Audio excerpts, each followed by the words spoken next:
It's the dictionary. It's the dictionary. It's the dictionary. It's the dictionary. Dictionary. It's the dictionary. Dictionary. Hello, word nerds. Welcome to the dictionary, hosted by me, Spencer. I'm very angry at myself because I already recorded this episode and did not hit record, I guess, on the audio recorder. So I got nothing. I got a whole bunch of video with no audio. Oh, so I got to do this again. Oh, and it was just so perfect. It was just wonderful. You would have enjoyed that episode so much. The funniest jokes, the best songs. I even got a gold record out of it in that alternative universe. All right, the first word in this episode is golly. Golly, it's an interjection from 1775. It is used as a mild oath or to express surprise, usually used in the phrase by golly. And of course, I've also heard golly gee.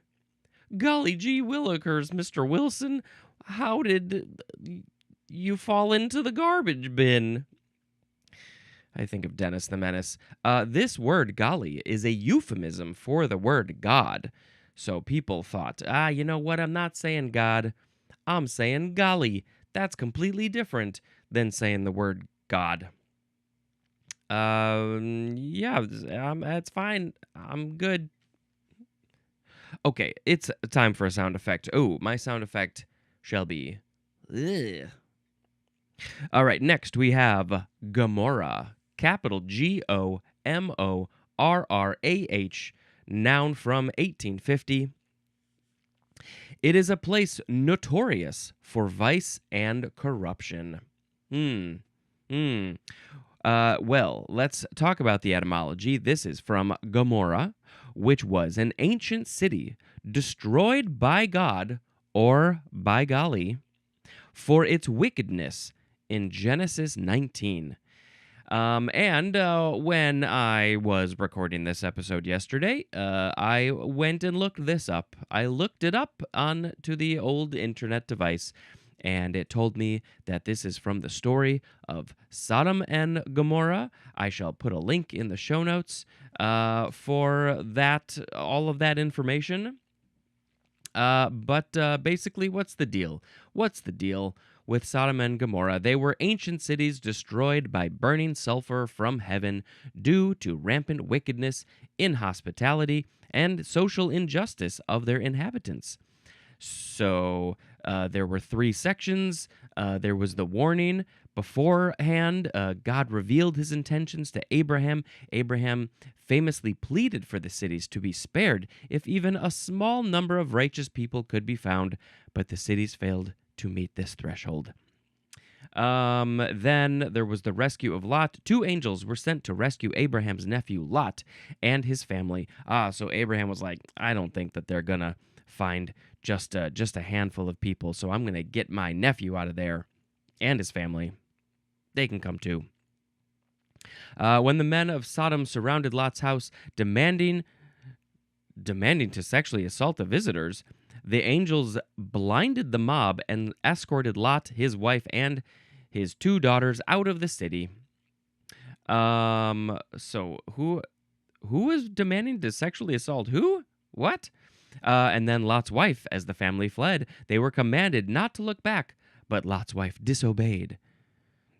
Because of course she did. Why? It could have been Lot himself. She looked back at the destruction and was turned into a pillar of salt. So yeah, this is all about sin and violence and being righteous and metaphor for all that stuff, I guess. So yeah, bad people at Gomorrah. Really, what is bad? What does that even mean?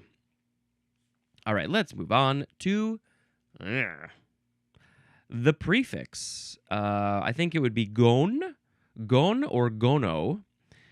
Depends on the word of the pronunciation. This means sexual or generative or semen or seed. All of those things in that world about sex and seed and recreation creation of stuff, something. We have an example, by the way. Gonocyte. That's the example. I believe that will be in the next episode. But we do have some of these gone words in this episode that have to do with sexual stuff, generative stuff, semen stuff, seed stuff. This word is from the Greek gonon or gonia, which means, oh, sorry, I'm looking at the wrong thing. Gonos. It's from the Greek gonos, which means procreation or seed. You need the seeds to do the procreation. Also from gignisthai, which means to be born, and there's more at the word kin. So, we see some of these words, think about what this prefix means. Okay, next, we are flipping it on its head. It's the same 3 letters, but this time it's a suffix. Gone. Gone is a suffix. This is something completely different. It is a figure having angles. And how many angles? Just so many angles. Oh, it's got so many angles. How many angles? The so many is dependent on what the prefix of the word is. So the example is decagon, which would be a figure, a shape having 10 sides. And my favorite example, I think, with this suffix gon, talking about shapes with sizes, is actually a song that I mentioned very recently in an episode. It is called Nonagon, and the non means 9.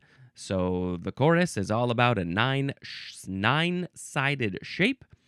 And first of all, as kids songs go, it's a banger because it's from They Might Be Giants, and they make bangers.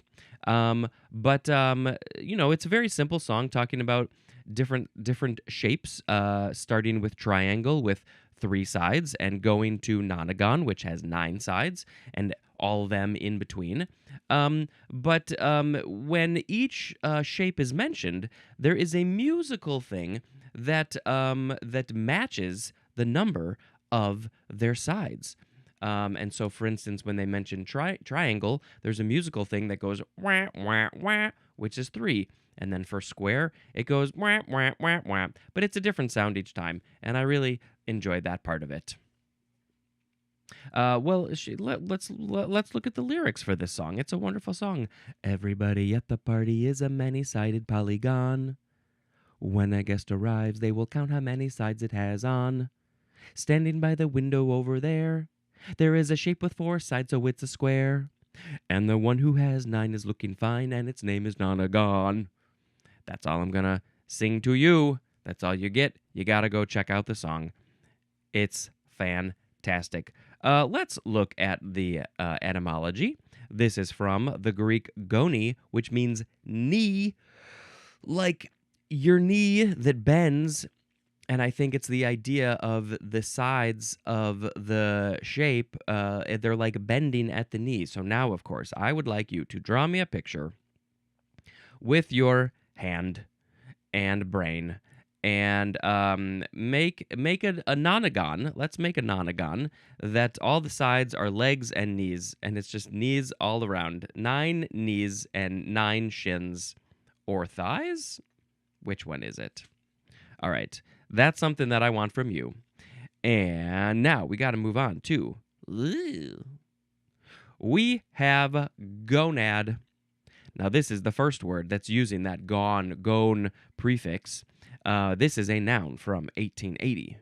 It is a reproductive gland, like an ovary or a testis, a single testis, that produces gametes. The gametes, I guess, would be... in the example of the testis, that would be the sperm, and in the example of the ovary, it would be the egg. Gonadal, that is an adjective. Doing things like a gonad? How do you do that? I'm making gametes. Look at me. I'm gonadal. Let's see. Yeah, we already know the etymology of this word, pretty much. So, most people, almost all the people are probably born with either 2 ovaries, depending on the parts that they were born with, or also two a couple of testes down there. Some people maybe have 3 of those, or maybe just 1. You know what? All bodies are unique and beautiful in all of their own ways, and so you got what you got, and then you live your life with what you got. Okay, moving on to the thing that makes me go, "Arr," depending on the situation. It is gonadectomy. Gonadectomy. This is a noun from 1915. It is surgical removal of an ovary or testis. Obviously, it could be either one. Gonadectomized, that is an adjective. So, in most cases, I believe, when they need to perform a gonadectomy, it is probably because of some sort of medical issue, like a cancer. The cells are just like growing and growing and growing, and your body can't stop them. And you're like, we can't do anything. We don't want it to spread to another part of the body, so we got to get rid of that gonad. That gonad has got to get out of here. You're out, gonad. 3 strikes, you're out. Ugh. Next is gonadotropic, or also gonadotrophic. Tropic and trophic. This is an adjective from circa 1923. It is acting on or stimulating the gonads. This is mostly of a medical thing, like what we're going to talk about in a second, hormones that are acting on the gonads, stimulating to be like, hey, go do something. But how can you also not think about, in a sexual way, stimulating the gonads? That's your hands are gonadotropic? Then we move on to something that is gonadotropic. It is gonadotropin. It is, this could also be gonadotrophin. Tropin or trophin, noun from 1931. It is a gonadotropic hormone. An example of this type of hormone would be a follicle-stimulating hormone. So the body sends out this hormone, this gonadotropin, and it goes to the gonads and it says, hey, why don't you make some hair? This body is about 13 years old. It's going through what those humans call puberty. It's time to grow some hairs in some places that hairs didn't exist before. I'm a follicle-stimulating hormone called a gonadotropin. Look at me go. Hey, just a quick little aside here. So the day after I recorded this episode, for real, with audio this time, the podcast Ologies released the first part of I think a 3-part menopause episode. So first of all, go check that out. I can put a link in the show notes for the menopause episode, but specifically, follicle-stimulating hormone, FSH, was mentioned in this episode. And I was like, I wonder if maybe I didn't have my explanation fully correct when I was talking about this follicle-stimulating hormone being sent to get hair to grow. Well, I looked it up, and of course I was wrong. There should just be a blanket statement that says, hey, anything that I say is probably wrong. Let's see. It is a crucial hormone produced by the pituitary gland that regulates reproductive processes and development. So, specifically, in women, this is where we hear about it more often, I think. It stimulates the growth of ovarian follicles, not the hair follicles, but ovarian follicles. Those are the tiny sacs that contain the eggs. And it prepares them for ovulation. So, theoretically, every 4 weeks, the body's like, hey, it sends out the FSH. It says, hey, why don't you let an egg out? And then we can start this process just in case we're going to get pregnant. We got to have the egg ready to go. If not, we're going to expel it. And high FSH levels can indicate low ovarian reserve or menopause. So yes, a high number, there's like, there's something going on.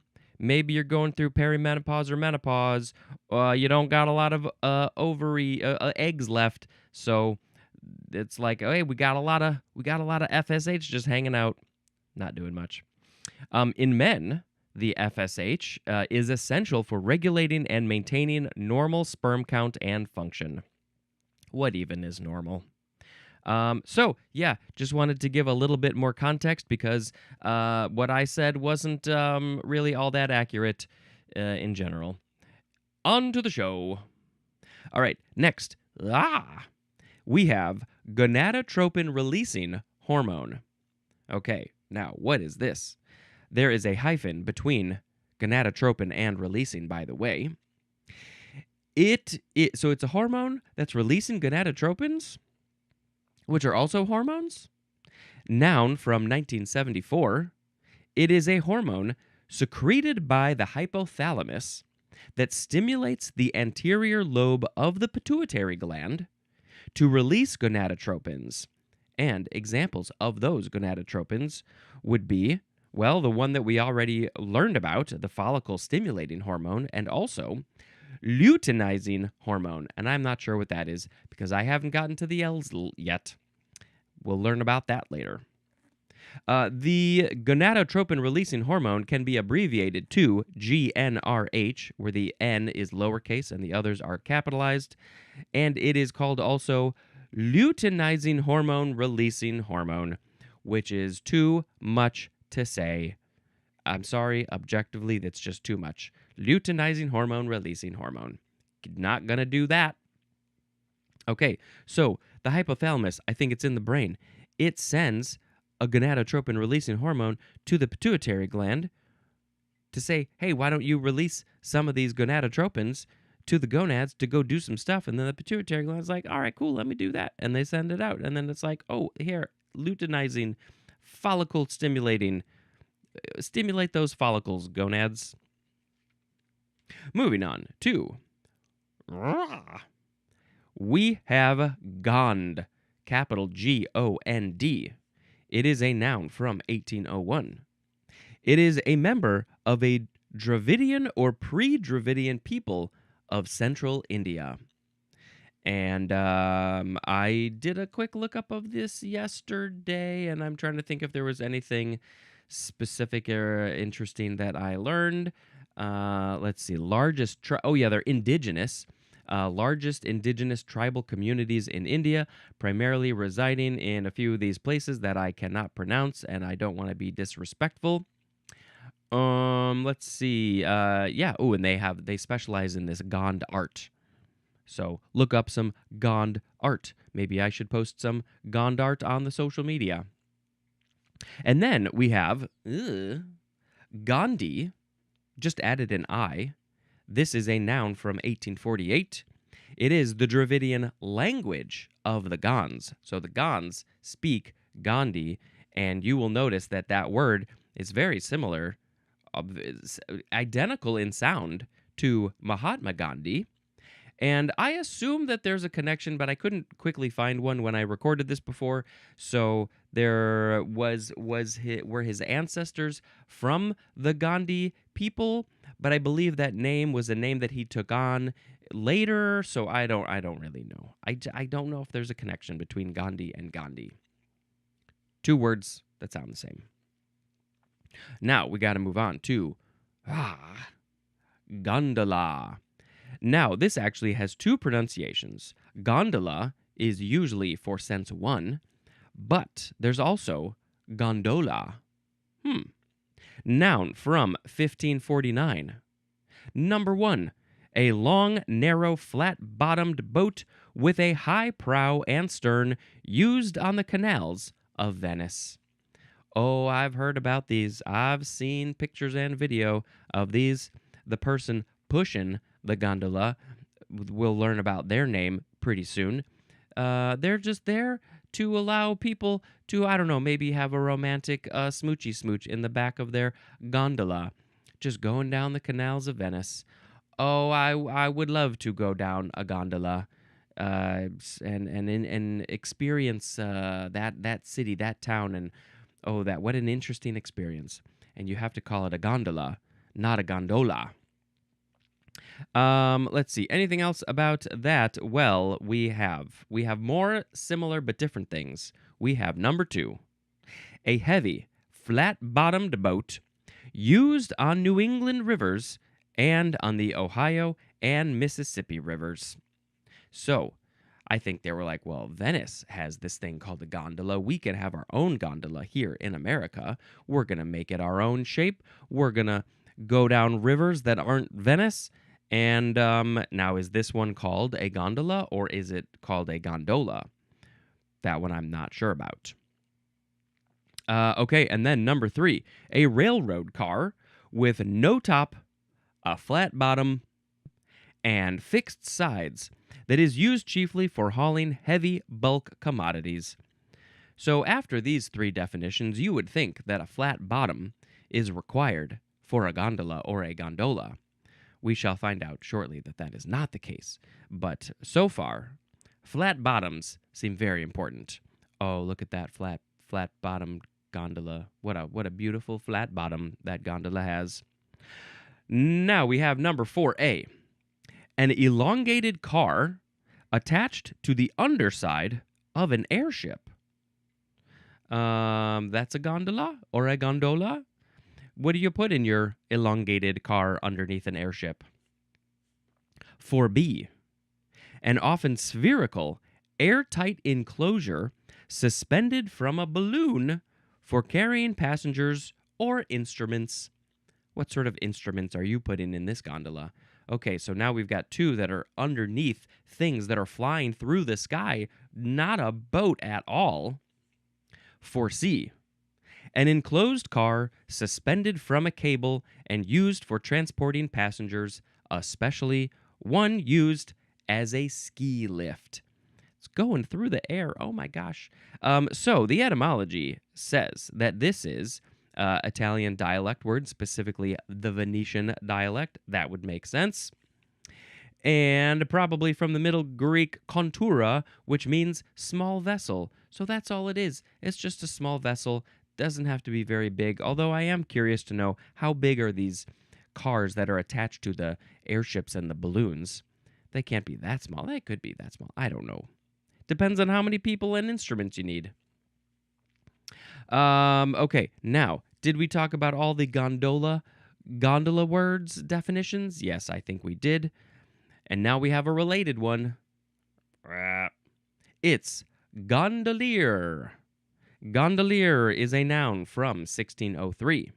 It is one who propels a Venetian gondola.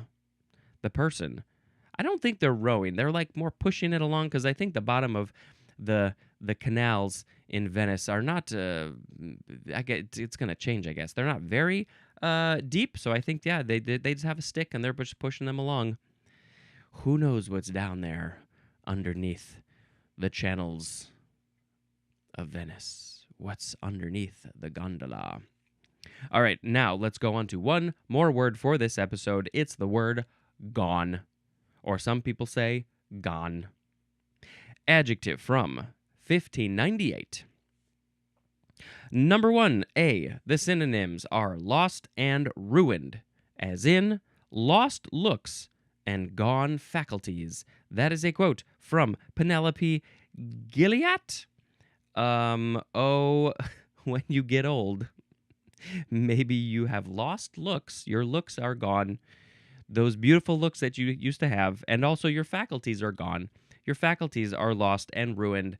What faculties are we talking about? I don't know. Just the ability to stand. It's gone. I'm getting there. What else do we got? Number 1B. The synonym is just dead. When somebody dies, you're like, oh, they're gone. I'm never going to get to hang out with them again. Their spirit is not in their body. Their body is going to fall apart and feed other things or get burned in a furnace. But maybe their spirit's still out there. Maybe they're not really gone. Why don't you say hi? Hi! Now we have 1C, characterized by sinking or dropping, as in the empty or gone feeling in the abdomen, so common in elevators. Do you get a gone feeling in your abdomen, the feeling of sinking or dropping. That is a quote from H.G. Armstrong. So I'm imagining that this quote was from the early days of elevators, where people were like, holy crap, this thing is moving up too fast or down too fast. I'm not used to it. I've got that gone feeling in my abdomen. I like that feeling in a roller coaster or in the, was it the Tower of Terror at the Universal place or whatever? The up and the, I love it. I love the gone feeling in my abdomen.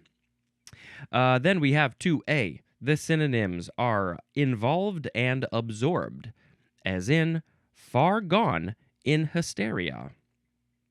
It's not a quote. I would like a little bit more context, I think. Involved, absorbed in hysteria. What are we even talking about? I don't get it. Still. 2B. Possessed with a strong attachment or a foolish or unreasoning love or desire. The synonym is infatuated. Infatuated definitely describes that definition, or that definition describes infatuated, which also describes gone. A strong attachment or a foolish, unreasoning love or desire. I love and desire it so much. What am I infatuated with? Just food, I think. By the way, this is often used with the word on, as in, was real gone on that man. That is a quote from Pete Martin. Pete Martin was talking about somebody who was really infatuated with that man, and they were so infatuated that he had to use the quote, gone on. I've not heard of this word used in this way, I don't think. Including the next couple, I don't think I've heard those either. Gone on? Oh, I'm real gone on chocolates. I'm gone on bagels. I'm gone on that stuff. Okay, now we have 2C. The synonym is pregnant. We have an example. Was 6 months gone. 6 months gone. Now, the only way that I think of this is like it's actually using the next definition, past. They're in the past. They're gone. Lost. The 6 months they've gone 6 months of having a baby inside of them. Is there another way to think about this? Why did we use the word gone here in this context specifically? That one's confusing. But this one, I guess, is less confusing. Number 3, the synonym is past, as in memories of gone summers. That is a quote from John Cheever. John Cheever. Oh, those gone summers when we were young people. We will never get those summers back. We just have to remember them fondly because they're gone. Maybe we can make some new summers that are similar. We can look forward to that. And then number 4, this one is slang. The synonym is great, as in a real gone fashion reporter. Yep, it's slang. This is a silly one to me. That is a quote, by the way, from Inez Robb. Inez Robb was talking about somebody who was just the best fashion reporter that was ever out there in the world. They were so great, so good, that they had to be described as gone? This one is very confusing to me. A gone fashion reporter. Where did they go? They went into fashion. Okay. This is just a version of the word go, a past version, I think you could even say. And now is when I have to pick a word of the episode. And if I remember correctly, I picked a good one, and I had a good song about it. As the best song, this one won't be so good. Today we had golly, Gomorrah, gone, gonad, gonadectomy, gonadotropin releasing hormone, gondi, gondola, gondolier, and gone. Ooh, well, I believe I picked gonad as the word of the episode. What did I do for a song? We got gonads. We got gonads. The gonads are making new people. They're not making them by themselves. You need bodies to put the gonads together. That's what you gotta do. Gonad. I think my song yesterday was better, but that's okay. It's movie time here on the podcast about words. The next movie that I saw is called Adam's Rib, and I was on a plane when I saw this, and I had never seen it before. I think it's from the 60s, and it's got Spencer Tracy and Katharine Hepburn, and I had heard it's one of the good ones back in the day, but didn't know anything about it. And now I do, and it's very good, and I highly recommend it. It's about a couple who are married, and they are both lawyers, and they end up being on opposite sides of a trial, and hilarity ensues. But also, it's quite serious and deals with issues that we are still dealing with today. It's very feminist. So I strongly recommend Adam's Rib from a number of decades ago, before most of us were even born. Let's see. I think that's it. Thank you so much for checking out my podcast. Check out the show notes. Contact me in various ways, and spread this podcast around like gonorrhea. Is that going to be in here? Probably. This has been Spencer dispensing information. Goodbye.